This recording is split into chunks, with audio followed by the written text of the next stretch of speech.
Ayong buntag mga kapaparts. Ang iluto na karon kining tangkong.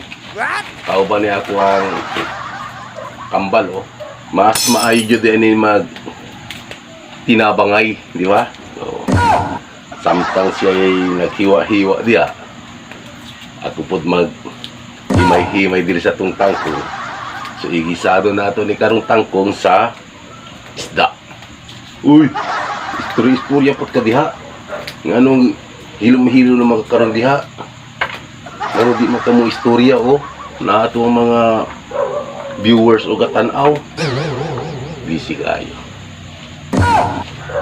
Ngoni ako ang partner. Pagdalit diya kay pag umanani ikaw na magluto kay ako. Ligo na ko. Gusto man naging mo sa buong partner ko. Gago! Nagbahilag naman eh.